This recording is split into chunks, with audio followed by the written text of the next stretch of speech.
Bonjour, le bac approche, vous êtes donc dans la galère. Par chance, on est On est là là pour pour vous vous aider. aider. On va parler aujourd'hui des territoires inégalement intégrés à la mondialisation, les espaces maritimes compris. Dans un premier temps, nous allons parler des pôles et des espaces majeurs de la mondialisation, puis d'une économie mondiale de plus en plus multipolaire, et enfin des espaces maritimes, supports et ressources de la mondialisation dans un troisième temps. Ainsi, vous aurez peut-être une chance d'augmenter votre note d'histoire géo au bac. Vous pouvez introduire ce chapitre avec une carte en temps réel du trafic d'avions sur laquelle on peut constater quels territoires sont intégrés à la mondialisation grâce au nombre conséquent d'avions présents dans les grands pôles de celle-ci. La première partie du cours traite des pôles et des espaces majeurs de la mondialisation. La première sous-partie explique les trois pôles de puissance majeure de la planète. Les principaux centres d'impulsion de la mondialisation sont les pôles de la triade élargie. Attention à ne pas confondre avec l'ancienne triade des années 90. Ce sont les berceaux de la mondialisation. En effet, l'Europe est le point de départ des grandes découvertes et de la première révolution industrielle. L'Amérique de la deuxième révolution industrielle et le Japon quant à lui de la troisième. Ces pôles concentrent la majorité des sièges sociaux des FTN et des lieux de décision politique, ainsi que 72% de la richesse mondiale pour 38% de la population. On note aussi que 50% des exploitations mondiales et 85% de l'investissement mondial en recherche et développement se trouvent dans ces pôles. Cependant, même si ce sont les principaux pôles de puissance, il existe des inégalités socio-spatiales au sein de pays, voire au sein de régions. On peut voir ceci aux États-Unis avec la Californie par exemple qui est très ouverte sur le monde alors que le Wyoming est très peu intégré à la mondialisation.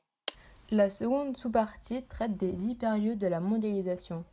Un hyperlieu est un lieu où le processus de mondialisation s'exprime le plus fortement, où il y a une forte concentration d'activités économiques et ou financières et ou des lieux multiculturels.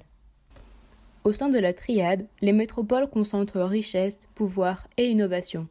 C'est ce qu'affirme le géographe Dollfuss avec la notion d'archipel métropolitain mondial. Les métropoles fonctionnent entre elles comme autant d'îles formant un archipel. Certaines villes occupent une place certaine dans cet archipel métropolitain mondial. Ces 5 villes mondiales, New York City, Tokyo, Londres, Paris et Shanghai, concentrent des fonctions de commandement qui font leur rayonnement à l'échelle mondiale. À plus grande échelle, ce sont des quartiers qui sont très intégrés à la mondialisation, comme par exemple le CBD, Manhattan City. Une mégalopole est une région très étendue et urbanisée qui concentre des métropoles de rangs différents et dont l'association permet à la région de rayonner dans le monde. Celles-ci ont une place importante dans la mondialisation, comme Mégalopolis ou la mégalopole nord-est américaine, la mégalopole japonaise et la dorsale européenne de Milan à l'axe rhénan. Le petit 1 du grand 2 explique des États-continents émergents au cœur de la mondialisation. Des États-continents sont des États qui ont une superficie supérieure à 3 millions de km², comme en Inde par exemple, et qui possèdent de nombreuses ressources sur ce territoire. En parallèle, nous avons les BRICS, aussi communément appelés des puissances émergentes, qui jouent un rôle croissant dans l'organisation de l'espace mondial. Ces géants démographiques sont désormais reconnus grâce à leur dynamisme économique et à leur rôle dans l'économie mondialisée. En effet, ils connaissent une croissance économique annuelle supérieure à 5%. Les BRICS sont désormais des prétentions politiques car ils peuvent concurrencer les puissances de la triade, comme la Chine par exemple qui est la deuxième puissance économique. Cependant, il existe des cas à part. La Russie est elle émergente et tente de retrouver son rôle d'avant 1991. Cependant, ces puissances émergentes présentent des limites, comme par exemple les inégalités socio-spatiales qui impactent la croissance économique. On peut voir cela en Chine du littoral et en Chine des campagnes. On observe également un ralentissement de la croissance ou encore des contestations sociales, comme au Brésil. Par ailleurs, la situation des BRICS se normalise. D'émergents, ils deviennent émergés. Peut-on encore appeler la Chine émergente ? La deuxième sous-partie du Grand 2 traite des pays en développement qui se spécialisent économiquement. Certains pays dépendent énormément des pays de la triade élargie et des pays émergents. Ce sont des pays qui exportent des matières premières, mais qui n'arrivent pas à développer des activités productives. Il s'agit des pays pétroliers, comme le Venezuela ou l'Algérie, des pays gaziers, l'Iran ou le Turkménistan, des pays agricoles, comme l'Ouzbékistan et la Thaïlande, les pays halieutiques, comme le Maroc, et enfin les pays touristiques, comme la Tunisie. On retrouve aussi les pays ateliers, où prédomine la fabrication de pièces ou l'assemblage de composants élaborés ailleurs, ainsi que des industries de faible niveau technologique, comme le Mexique, le Vietnam ou encore l'Algérie. Dans une troisième partie, nous allons aborder les marges et zones grises de la mondialisation. En effet, de nombreux pays du Sud sont marginalisés à l'échelle mondiale pour plusieurs raisons. L'insularité, l'enclavement ou encore des problèmes politiques et ou militaires. Cet écart à la mondialisation existe aussi dans les pays du Nord, mais à plus grande échelle, comme par exemple dans les quartiers ou encore les villes. Il existe de nos jours 47 pays moins avancés que l'on nomme PMA, c'est-à-dire cumulant toutes les dimensions de la pauvreté. Ces pays sont les plus exclus de la mondialisation. En effet, ils sont exploités par des firmes étrangères, voire des pays étrangers. L'économie n'est pas diversifiée ou bien n'est pas compétitive. De plus, les cerveaux de ces pays préfèrent les quitter. En parallèle, une partie de la mondialisation n'est pas visible. C'est ce que le géographe Roger Brunet a appelé l'antimonde. Ils sont dans la mondialisation mais ne tiennent pas à être visibles. C'est le cas par exemple des paradis fiscaux, des zones franches ou des bases militaires, des prisons. Certains espaces sont à l'écart de la mondialisation pour des raisons physiques.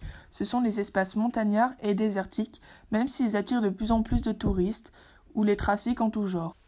La première sous-partie du Grand 3 traite des espaces maritimes au cœur de l'économie mondialisée. 80% des échanges commerciaux s'effectuent par voie maritime. Ils se font majoritairement entre les États-Unis, l'Asie orientale et l'Union européenne. On parle d'une maritimisation de l'économie. Leurs façades maritimes, avec de nombreux ports à conteneurs, jouent le rôle d'interface et sont donc des points de passage obligés vers où convergent de nombreux flux de marchandises. On parle de phénomènes de littoralisation des activités et des populations. De grandes routes du commerce maritime relient ces pôles à travers l'océan Pacifique, l'océan Indien, la mer Méditerranée ou l'Atlantique Nord. Ce transport maritime est vital à l'économie mondiale, pour l'approvisionnement et pour les échanges. Ces routes passent par des points de passage stratégiques, des détroits et des canaux, comme les détroits de Gibraltar, de Malacca, du Pas-de-Calais ou les canaux de Panama et de Suez. Ces espaces maritimes possèdent des ressources abondantes. Ces ressources abondantes sont dues à la présence des ZEE, les zones économiques exclusives, qui représentent 370 km de côte environ. On y exploite économiquement les ressources en mer, sur terre et sous terre. On y trouve de nombreuses ressources en énergie, comme les hydrocarbures, les champs de nodules polymétalliques, l'énergie marine renouvelable, comme les éoliennes, l'énergie solaire et la marée motrice. On peut également parler des ressources halieutiques avec la pêche maritime, qui représente 160 millions de tonnes par an, pour une consommation par habitant de 10 à 19 kg de poissons depuis 1960. Enfin, on peut citer les ressources touristiques avec l'héliotropisme ou les croisières. Ensuite, nous allons parler des espaces maritimes au cœur des enjeux géostratégiques globaux. Sécuriser l'approvisionnement en hydrocarbures demeure une priorité pour les grandes puissances, d'où un renforcement de leur présence militaire autour des passages stratégiques. La surveillance du détroit qui commande l'accès au pétrole du Moyen-Orient est ainsi une des priorités de la diplomatie américaine. La piraterie menace les navires de commerce qui empruntent les grandes routes maritimes. Les principales zones de piraterie sont la Corne de l'Afrique, au large de la Somalie, les environs du détroit de Malacca et le golfe de Guinée. Le trafic de drogue, notamment de cocaïne, transite par les espaces maritimes comme le golfe du Mexique traversé par les flux en provenance d'Amérique du Sud en direction des États-Unis. De ce fait, une hiérarchie des puissances navales se dessine en fonction de leur potentiel militaire. À côté des grandes puissances traditionnelles comme les États-Unis, la France et la Russie, des puissances émergentes s'affirment comme la Chine, l'Inde et le Brésil. Les espaces maritimes sont souvent des lieux de tension géopolitique entre puissances. Ainsi, c'est le cas en mer de Chine où s'opposent la Chine et les États-Unis qui sont alliés au Japon. Ainsi, voici un croquis récapitulatif de ce chapitre qui reprend les grandes notions que nous venons d'aborder. Maintenant, il est l'heure pour vous d'aller bosser. La bise.